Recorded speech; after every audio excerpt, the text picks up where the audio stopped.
as someone whose deepest desire is to be a wife and a mom and raise a biblical family, do you believe that the current economic climate in the U.S. will realistically support that lifestyle for future generations? No, that's a great question. It's hard to hear you, but I think you're saying, does the current economic climate support family formation? Is that correct? Yeah, for future generations, do you think that's right now it does not, and this is something I hope President Trump really fixes. It is harder than ever to own a home, harder than ever to afford basic necessities. By the way, just so we are clear, this is not an excuse not to have kids. Even if you don't have the money to have the kids, you should still have kids. It's never a reason not to bring new souls into this world.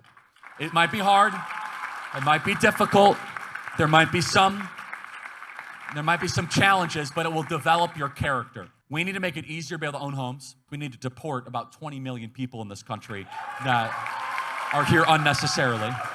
Secondly, we need to make it easier to own homes. We need to build like 10 million homes.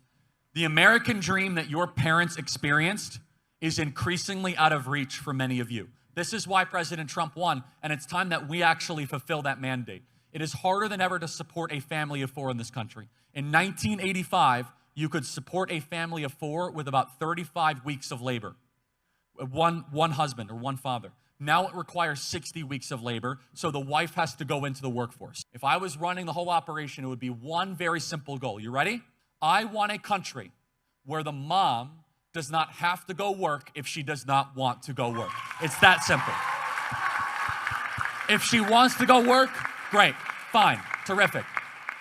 No, I mean that. Like, some people make it work, but I think you all in this audience know there's something cruel and unusual for a mom of a 9-month-old that has to give over that 9-month-old to strangers to go work at some stupid dead-end job as like an administrator. Nothing against her. She's got to do what she's got to do. There's something wrong about that. There's something disordered about that. There's something cruel and unusual. Most moms sob inside when they drive to daycare, wishing they could actually raise their kids all day long, but the economics are messing it up.